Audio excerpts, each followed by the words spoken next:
Hello and welcome to this retrospective look at the novels of the Alien franchise. I'm Xenomorph, and I'll be starting with the first book in the series with Steve Perry's Hive.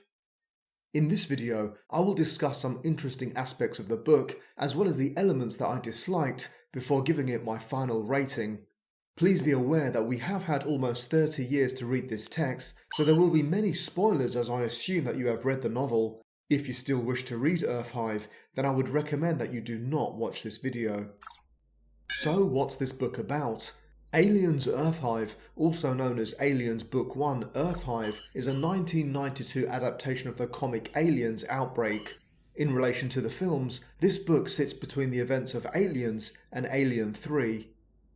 This novel revolves around two main characters in Colonial Marine Corporal Wilkes and an adolescent girl named Billy, whom he saved from a xenomorph outbreak upon the civilian colony world of Rim. It is believed that these characters were initially supposed to be Hicks and Newt, however this was subsequently changed. This story picks up 13 years after this time, with Wilkes being held in a military prison and Billy within a mental institution receiving some aggressive treatment for her vivid xenomorph-related nightmares. The aforementioned characters are reunited when the military asks Wilkes to secure a live xenomorph specimen from the aliens' home planet. After breaking Billy out of the institute, the two go on a journey along with a team of colonial marines to fulfill the mission. Eventually they are intercepted by a team of androids led by a psychotic mercenary who is sent by a binational corporation to sabotage the operation. Meanwhile, back on Earth, religious extremists who view the aliens as divine beings set them free in order to initiate the Hive. So what did I like or find interesting about this book? The engineers or collectors. I felt that this book really picked up in chapter 5, which was written in script format and presented as a top secret video called The Theory of Alien Propagation by government scientist Wadslaw Orona. As Wagner's Ride of the Valkyries plays, which is the song you hear now, the xenomorph's reproduction process is described whilst an alien mimics Da Vinci's famous painting.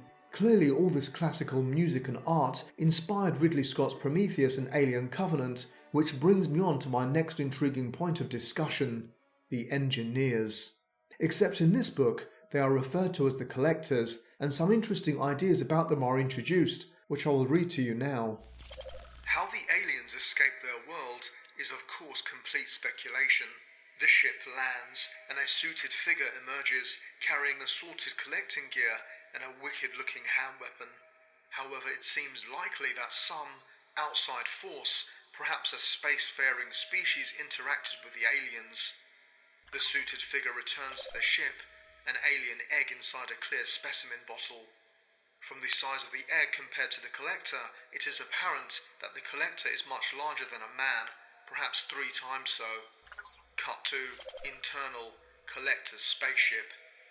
The collector approaches the alien egg, leans over it. The egg's portal flaps splay open. The collector peers into the egg's interior. A small mistake in dealing with such predatory creatures would, of course, prove to be dangerous in the extreme, probably fatal. Cut to external collector's spaceship. The ship lies crashed upon some world, fog swirling about it. Push in and through to internal collector's ship. The skeleton of the collector, its chest burst open from within, sits in the control seat of the ship. In the BG are 3 humans in spacesuits. Light beams play over the dead giant as the humans examine it. Steve Perry beautifully ties these events in with that of the original movie, where Kane and Dallas find the space jockey's corpse. Perry's collector is much closer in appearance to the space jockey than Ridley Scott's engineers seen in Prometheus. Here, the collectors are described as being 7 to 8 meter tall bipedal elephant-like creatures with pinkish grey skin and hoofed feet.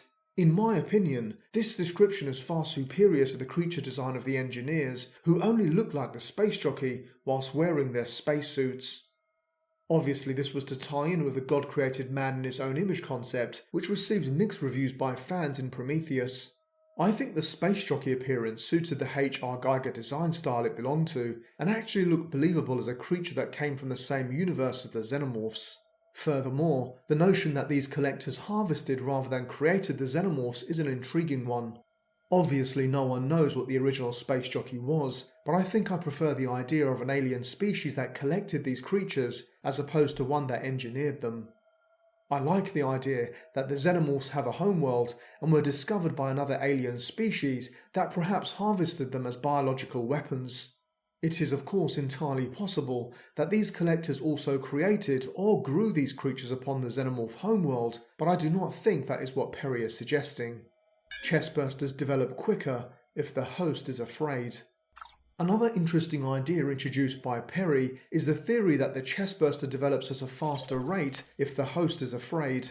The chemistry boys guessed that an increase in epinephrine would probably accelerate the thing's growth.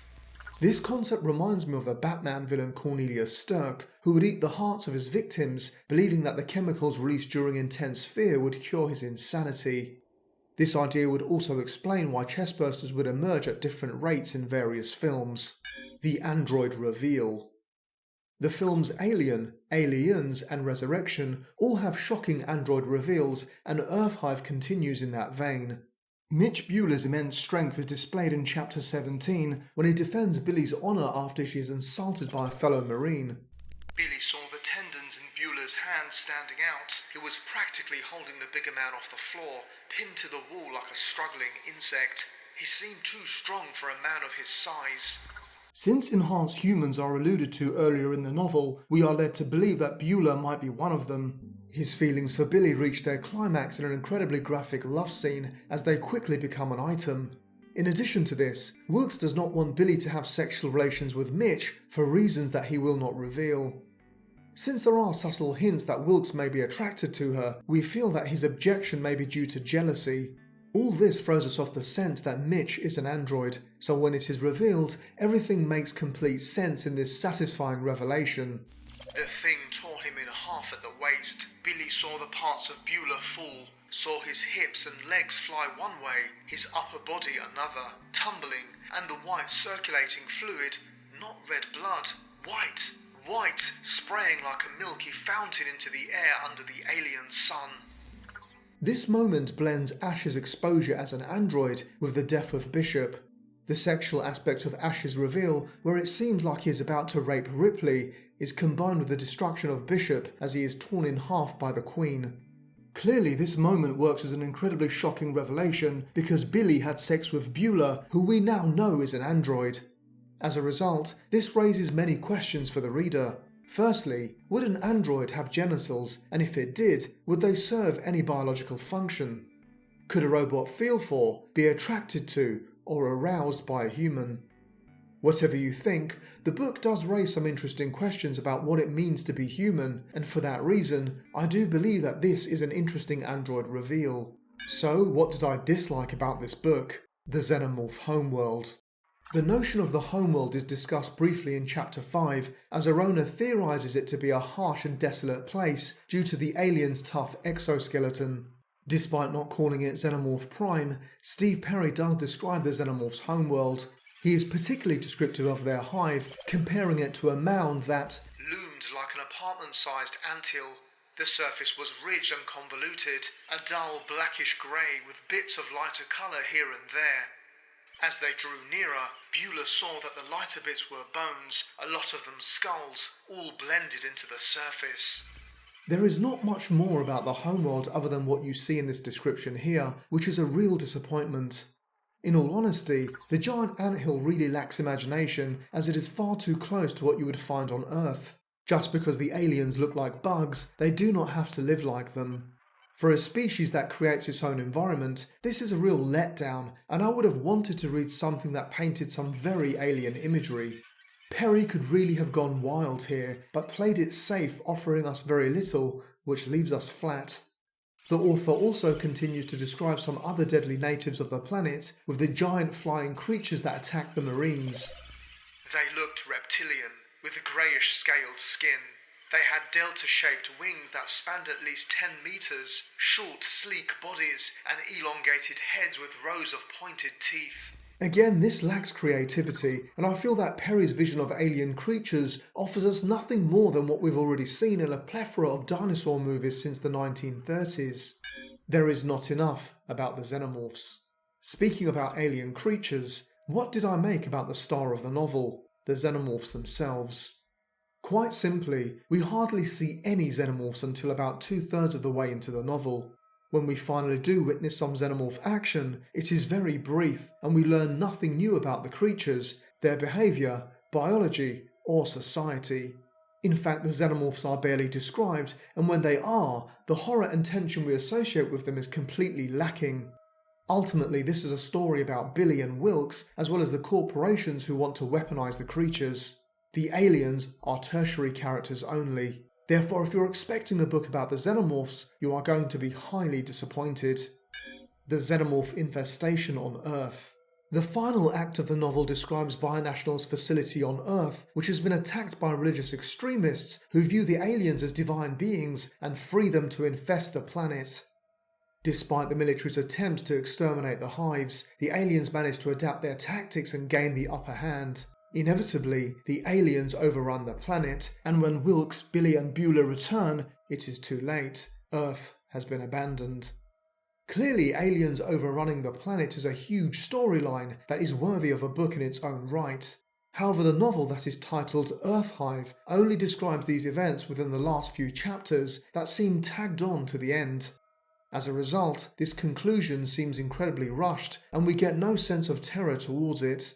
Personally, I feel that the story should have ended with Wilkes, Beulah and Billy escaping the alien homeworld whilst nuking it from afar because, well, it's the only way to be sure, right? In regards to the alien infestation, I feel that this should have been saved for another book entirely. My overall conclusion and rating. To conclude, I did enjoy Earth Hive and still consider Steve Perry as one of my favourite science fiction writers behind his daughter S.D. Perry. The book hinted at many interesting aspects of the Xenomorph franchise, referenced the original 2 movies, and continued with a significant role of android characters brilliantly. Furthermore, I am convinced that this book influenced the later films like Prometheus and Alien Covenant hugely. If you are a fan of the franchise, it is worth a read. However, if you want to find out more about Xenomorphs, you are going to be massively disappointed. Overall, I think the book is a good read and worthy of 3 to 3.5 stars, but no more. If you have read the book yourself, then please let me know what you thought in the comment section. Finally, I should mention that I'll be exploring the next book in the 3-part series titled Nightmare Asylum soon. Until then, it's goodbye from me.